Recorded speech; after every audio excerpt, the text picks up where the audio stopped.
So, guys, we are back again speaking about the controversy of the VAT rate increase. And, guys, the reason why I'm doing this video is because the DA, the Democratic Alliance, has released a statement basically doubling down on the position that they had before.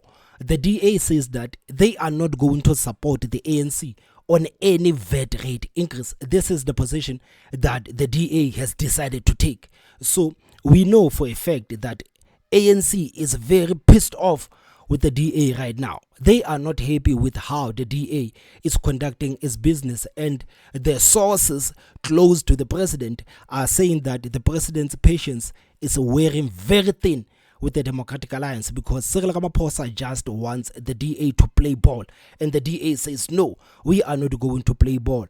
And the ANC just wants to pass their VAT rate increased budget without any care in the world. The ANC doesn't care what the VAT rate increase is going to do to the masses of this country. They don't care that things are already expensive. These are the fat cats that are in government, and these are the people that wants to be bailed out by the people on the ground. So the DA says no, we are not taking any position, we are not taking any part of that. And I think this is the reason why we heard about the ANC and actually approaching the EFF, so that the EFF can support them on their 0.75% VAT rate increase. And I can tell them for free that it is not going to happen. You know, when you look at Julius Malema can be a lot of things, but Julius Malema is not stupid. There is no way that Julius Malema is going to support the VAT rate increase when he is the leader of the Economic Freedom Fighters, a political party that actually prides itself for taking care of the poor people, a political party that prides itself of representing the poor people. So if the EFF takes the position that they are going to support the ANC, they will be held to pay from their supporters. They will be held to pay from their supporters. So I don't know why the ANC thinks that is approaching the EFF is going to work, because it is not going to work. There is no way that is going to work. Julius Malema is not stupid. He can be many things, but he is not stupid. So, guys, before we actually go to that article that the Democratic Alliance has released, I want us to look at their proposed solutions. These are the kind of solutions that the Democratic Alliance has proposed to the ANC. But I think the ANC said no. I think the ANC said no, because you can see here the Democratic Alliance says that cutting unnecessary spending. The DA said the immediate cost-cutting measures could free up at least 60 billion without cutting essential services. The DA said immediate cost-cutting measures could free up at least 60 billion without cutting essential services. This would require, number one, 50% reduction in government advertising budget. 50% reduction in government advertising budget. 33% reduction in travel and catering expenditure across departments. So I'm sure that the comrades are not happy about the DA actually suggesting that their traveling and their catering be cut by 33%.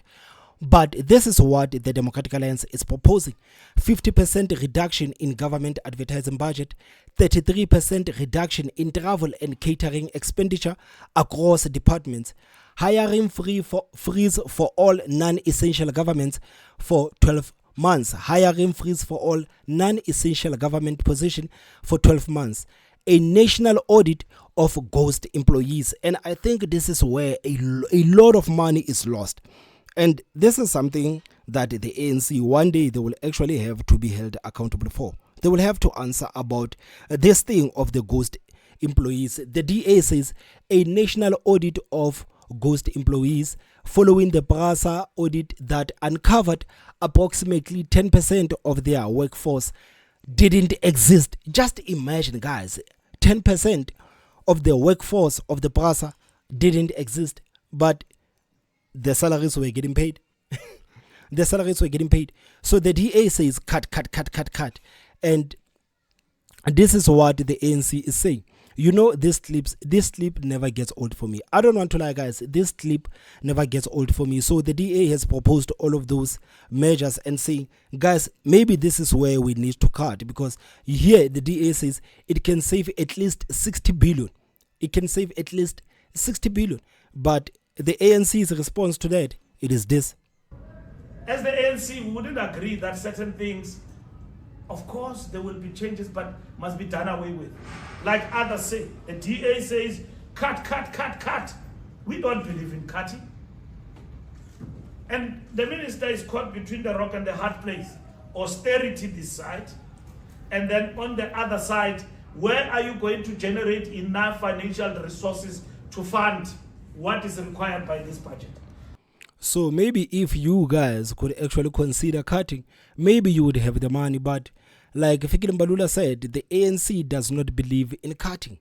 The ANC does not believe in cutting. And this is one thing, this is one solution that many people have actually given to the ANC. Even the economic experts have actually said, guys, you need to start cutting. But Fikile Mbalula says that the ANC does not believe in cutting. The ANC does not believe in cutting. So the DA released an article. The DA released an article, and this article says that the DA stands firm on zero VAT rate increase regardless of reckless ANC gamble. We are standing firm on zero VAT rate increase regardless of reckless ANC gamble.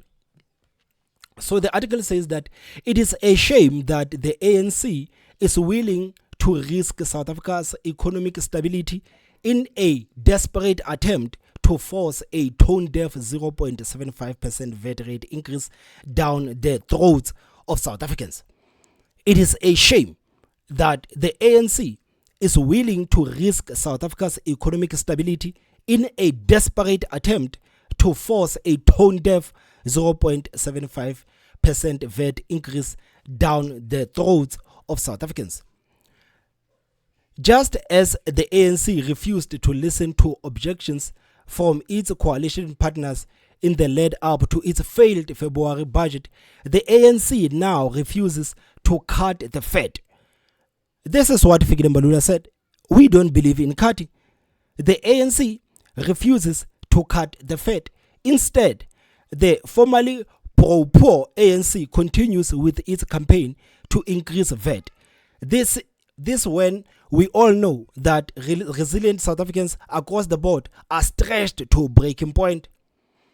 The people are stretched to the breaking point. The DA refuses to be held hostage or intimidated by the ANC's blatant threat to approach the EFF to pass this VAT-based budget. So this is where I'm saying that the ANC, whoever actually advised the ANC, that person has to be silly. That person has to be silly, because there is no way that Julius Malema is going to agree to this. I can bet that Julius Malema is not going to agree to this, because even the supporters of the EFF were actually clapping hands for the DA for standing in front of the ANC when the ANC just wanted to slip on that 2% VAT rate increase. Everybody was clapping hands for the DA. So it says this is not responsible or collaborative governance. It is reckless and places further strain on the economy. In contrast to the ANC, the DA continues to advocate for credible pro-growth, pro-jobs and actual alternatives that focus on efficiency. We can do this by spending smarter and capacitating SARS rather than raising taxes on a struggling economy. So basically the DA is saying what everybody is saying. They are saying everybody is saying. But the ANC, on the other hand, they are saying when it comes to our VAT, we are not going to cut our VAT. We are not going to cut our VAT. Government efficiency is not hard to find or eliminate. National Treasury is already aware of many areas.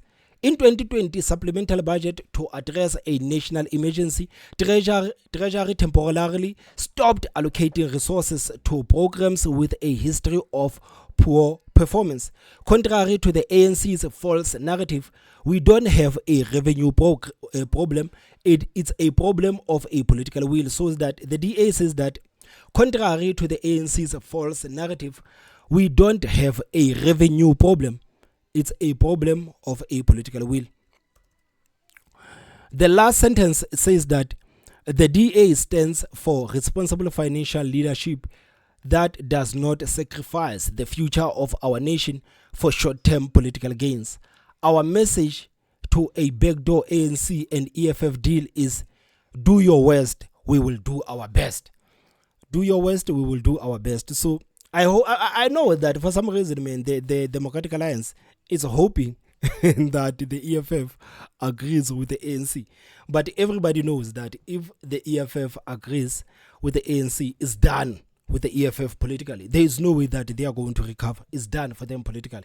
But again, like I said, with Julius Malema, he's many things, but he's not stupid. He's not ever going to agree with this VAT rate increase. So guys, it is clear as day that the ANC does not want to cut VAT, but shout out to the DA for telling the people that we are standing with South Africans and we are not going to allow these people to increase any VAT rate. But if they want to do it, they can do it outside of the GNU, because inside the GNU, this is where the DA actually has the power. The DA with this VAT rate, they are actually showing the ANC that we have the power.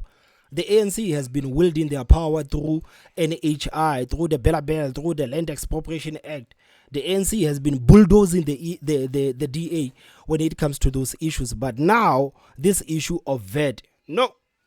The DA now shows that they actually have the power and they are doing something. They are frustrating the ANC because the ANC doesn't care. They just want the budget to be passed. So we will see how long the DA is going to stand in this position, because I remember some people said that, nah man, I don't trust the DA. The DA is going to stand on this position. After a couple of weeks they are going to fold. But right now, with this statement that they have released, it seems like they are very serious to force the ANC not to increase any VAT, while the ANC is so desperate to a point that they are talking with other political parties. So guys, I guess we will see what is going to happen.